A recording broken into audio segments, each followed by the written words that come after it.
I don't like when players do that. Ain't lie.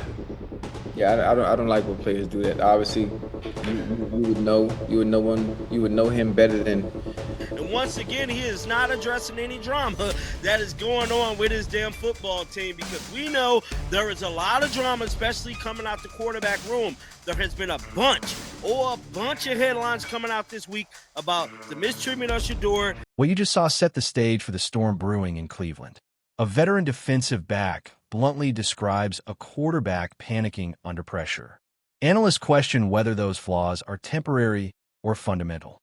And then, Browns head coach Kevin Stefanski steps up to the podium, but carefully avoids the elephant in the room, the quarterback controversy surrounding Shedeur Sanders. This is where the storyline becomes more than just football. Cleveland is not simply preparing for a matchup with the Ravens. They're facing a franchise crossroads. The harsh reality of the NFL is this: perception becomes reality. When opposing defenders openly say a quarterback panics after his first read, that criticism echoes far beyond the locker room.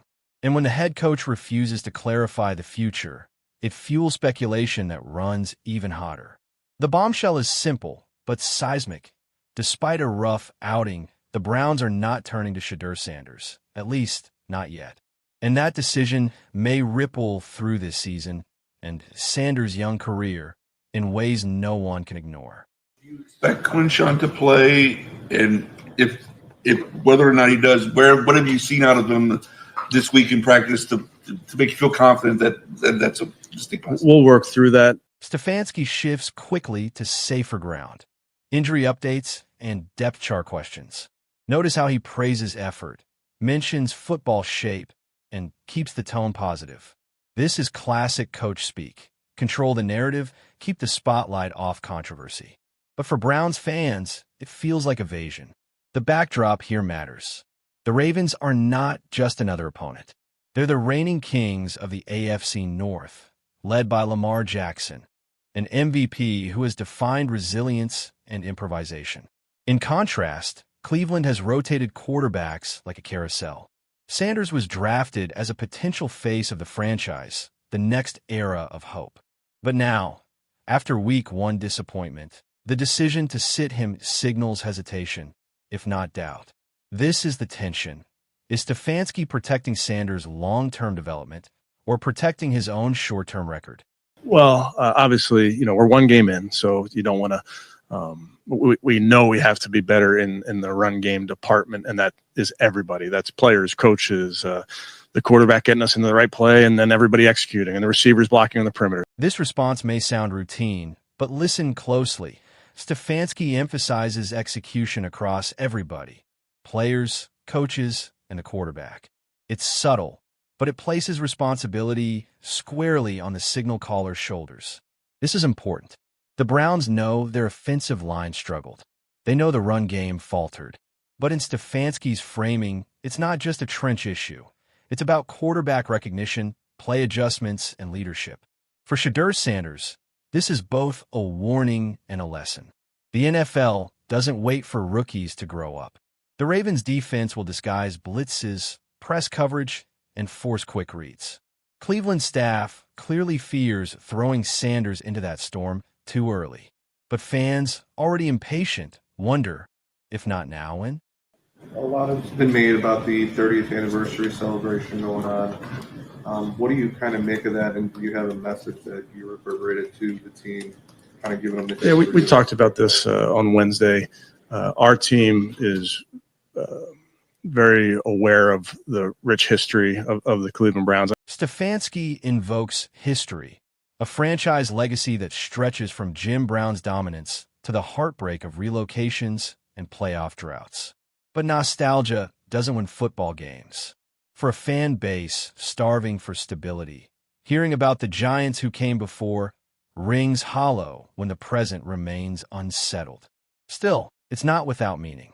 Shedeur Sanders now carries not just his own name, the son of Dion, a living football legend, but also the weight of a city's desperate hope. Cleveland has been burned before by quarterback saviors who never delivered. The coach's insistence that Sunday is about who plays best reminds us that sentiment, history, and potential all bow to performance on the field. And that is exactly what Sanders must prove when his moment finally comes. You were around Minnesota when Brett went back to Green Bay. Obviously, circumstances are significantly different. Yeah. Those two. But when you remember Brett that week, I mean, Yeah. and how much do you see some of that in Joe? Circumstances are so different. I would say, Chris, like Here, the press pivots to another storyline.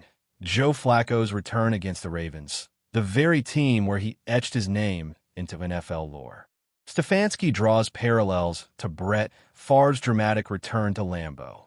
But the real shadow isn't Flacco's past. It's the Browns' future. Every rep Flacco takes is one Shedeur Sanders does not.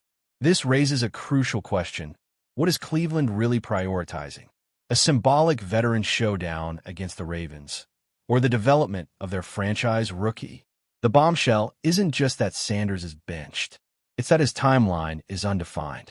For now, the Browns gamble on experience, even if it delays the dawn of a new era.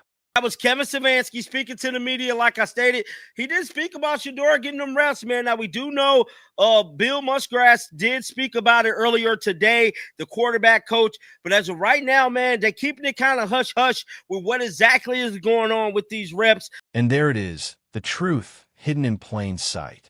The Browns won't fully commit to Sanders, but they can't hide him either. Every practice rep is scrutinized. Every hesitation fuels rumor.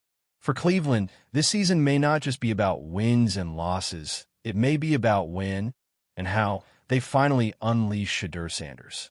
The bombshell before the Ravens game is not a final verdict. It's a pause, a waiting game. But in the NFL, waiting too long can cost more than a season. It can cost a career. If you want to stay updated on this saga, the rookie hype, the locker room whispers, and the veteran versus rookie clash at the heart of the Browns' future, make sure to subscribe, turn on notifications, and join the conversation in the comments. This is just the beginning.